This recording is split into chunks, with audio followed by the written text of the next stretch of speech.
Hello students, this is Neha Chauhan taking biology lecture for class 9. So we started with the chapter fundamental unit of life. In that we were discussing about the structure of cell. In that we started with the plasma membrane. So we discussed about the plasma membrane or cell membrane and also about the cell wall.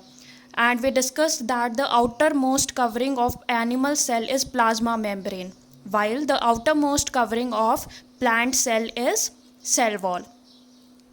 And we also discussed about osmosis and diffusion. In osmosis, the main principle is that water will move through a semi-permeable membrane from its high concentration to its low concentration, or you can say from high water concentration to low water concentration. Also, you can say that water will move from hypo means less, hypotonic solution to hypertonic solution. Hyper means more, hypo is less, hyper is more. From less concentrated solution to less concentrated means the solution which has less solute used was salt or sugar. So from less concentrated solution to from more concentrated solution, and we used this concept or this principle to understand the process of osmosis in the cell. So for that we had taken three setups, in which in setup number 1 we had put a cell in a hypotonic solution. So this is a cell and we have kept it in a hypotonic solution. Hypo means it is less concentrated as compared to the solution or the substance present inside the cell. And we know that water will move from hypo to hyper. So water will move inside the cell. The process was called as endosmosis. And due to the entrance of water from outside to inside of the cell will swell. And we discussed that due to excessive swelling the cell may burst. We also discussed one point that only the animal cell can burst, but the plant cell cannot burst because it has an extra membrane added outside the plasma membrane, that is cell wall. And cell wall is very rigid, made up of cellulose. So the plant cell can tolerate high amount of pressure. So the water will enter inside the plant cell, it will swell, but it will not burst due to the presence of a rigid wall called cell wall outside the plasma membrane. But the animal cell, it may burst if the swelling is excess. Another situation we took was we had kept a cell in a hypertonic solution. That means whatever is inside the cell it is hypotonic and outside it is hyper. We know that water will move from hypo to hyper, so water is moving outside the cell. The process was called as exosmosis, and the cell will look something like this. The cell will shrink.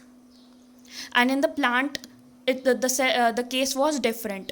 We said that plasmolysis will happen. In the plant cell, the cell wall remains at its own place. Because it is rigid, very rigid, it does not move. While all other contents, including the plasma membrane, cytoplasm and the nucleus, everything of the cell, it will move away from the cell wall. This purple colored is a cell wall, and contents of the cell, they will move away from the cell wall, and cell will look something like this. And this is known as plasmolysed cell. So this happens in plants and not in animal cells. So it happens only in the plant cells but not in the animal cells. So this is plasmolysis. So now we are going to use this concept of osmosis to solve question number 9 of back exercise of this chapter. So in question number 9 of NCERT, we are actually given a setup, an experiment of osmosis, and we have to write our answers on the basis of that. So in the setup we have taken one potato. This is a potato, brown colored potato. Okay, and we have made a cavity in it. This is a cavity. With the help of a knife, we have made a cavity inside the potato, and we have kept this potato in a tray filled with water. This tray is filled with water and we have kept a potato in which we have scooped out a cavity. So this setup we have taken 4 times A, B, C and D. In setup A, in the cavity we haven't added anything. Nothing is added in the cavity. In setup B, we have added sugar in the cavity. In setup C, we have added salt in the cavity, and setup D, again we have added sugar. But setup D is different from setup B, because in setup D we have taken boiled potato, while in setup A, B, C we have taken unboiled potato. Okay, so remember, in setup D we have taken boiled potato. So this is the setup, and the question says that we have to keep this setup for 2 hours. Now the question says that the water will accumulate in B and C. So it asks, why does this happen? Why does this happen? So we have to discuss this situation. So what will happen in each of these cases, A, B, C and D? So I repeat, we have taken a potato, we have made a cavity, and we have made 4 cases. Okay, in setup A we haven't added anything in the cavity. In B we have added sugar. C we have added salt. While D we have added sugar, but the potato is boiled. So this is the situation. This is the 4 setups we have. Now we have to discuss what will happen, what we will see after 2 hours in this setup. So I've simplified the situation like this. So we had a tray in which is filled by water. Water is there, then potato is there, many cells are there. I've drawn only two cells for the simplification. So these brown colored are the cells of potato, and in between is the hollow cavity. So this is the hollow cavity.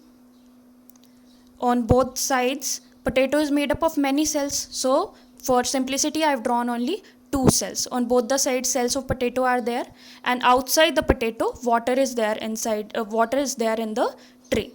So this is the situation. So let us use our concept of osmosis in this. So let us compare this water and the potato cell. Okay, this water, this is pure water, nothing is added in the water. So this, if you consider this as a solution, so you will say that it is hypotonic as compared to the cell. I told you that we use the term hypo and hyper with respect to the other solution. So this is, water is hypotonic because no solute is added to it, or minimal solute is added to it. While inside the cell, water is there, plus many solutes, many kind of solutes, nutrients, iron, salt, etc. are present. So this is more concentrated. So I'm writing hyper for this. So solution inside the cell is hypertonic or more concentrated, while outside the cell is hypotonic or less concentrated. So according to osmosis, where will the water move? Yes, the water will move from hypo to hyper. So water will enter inside the cell, process known as endosmosis. Water will move inside the cell. Now let us take these two. 2 cells are there. Okay, now water has entered inside this cell. So water amount of water will become high inside this cell, while in this cell it is low. So water will again, from this cell to this cell, water will move. Okay, so water will move from this cell, which has high amount of free water molecules, to this cell, which has low amount of free water molecules. Okay, so I told you that only for simplification I have drawn only 2 cells. Now again,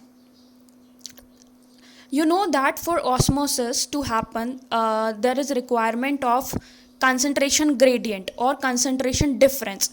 So in both the cases, from this to this and this to this, both these cases we saw that there is concentration difference, hypo to hyper. There again there was concentration difference. But here in setup A, we are discussing about setup A. In setup A, there was nothing added to the hollow cavity. So there is no concentration gradient, no concentration difference. So water will not move inside the hollow cavity. So in setup A, we will not, after 2 hours, we will not find any water accumulated in the hollow cavity.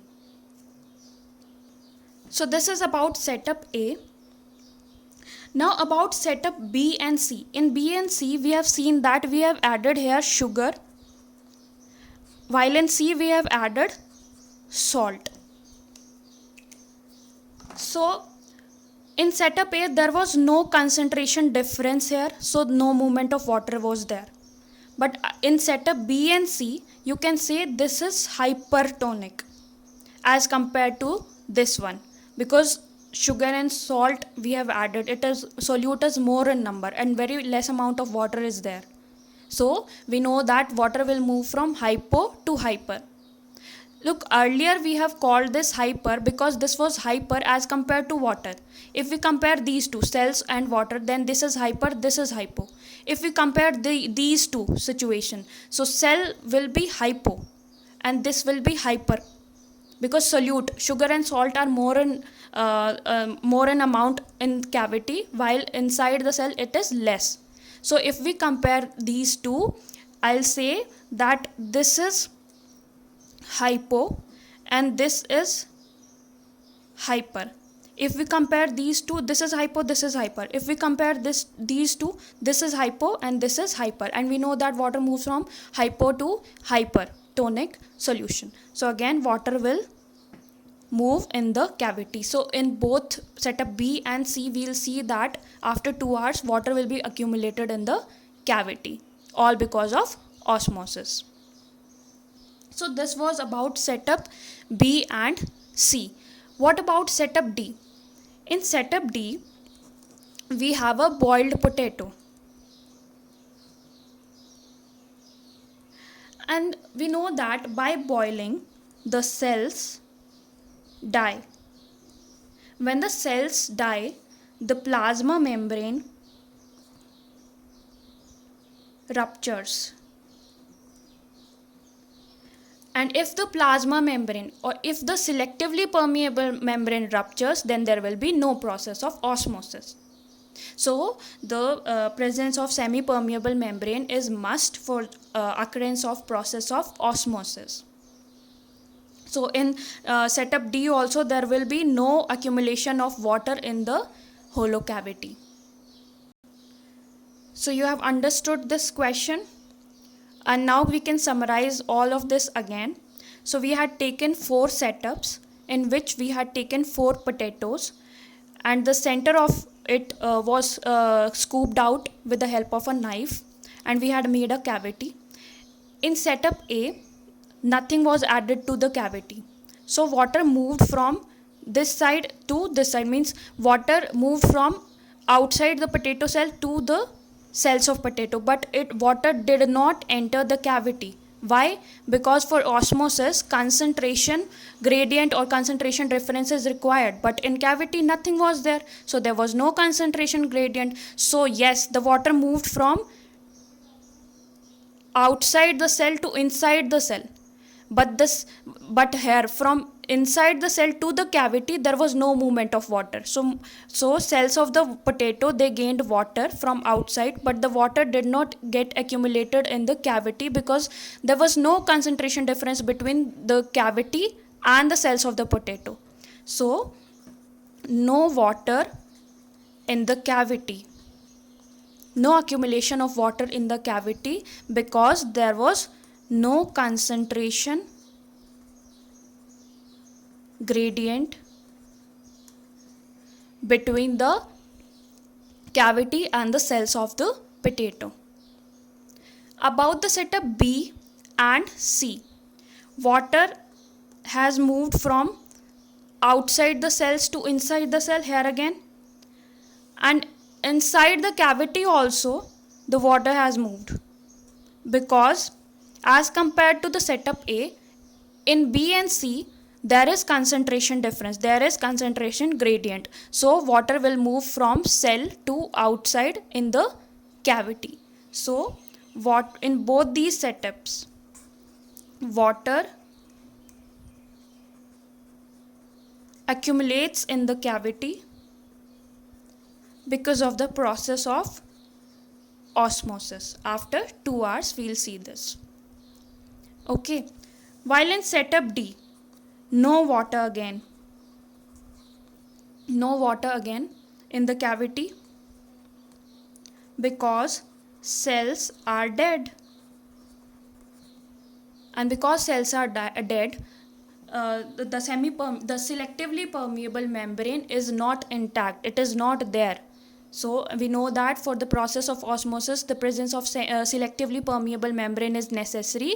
By boiling the potato, we have destroyed that, and due to that, there is no movement of water and no collection of water inside the cavity. So I hope you have understood this situation, and for these kind of questions you can easily apply your concept of osmosis, and you can solve these kind of questions easily if you have understood the concept of osmosis. So this question, it was a big question, but it was really simple. So your homework today is to do this question in your notebooks. So this is your homework for today. Thank you.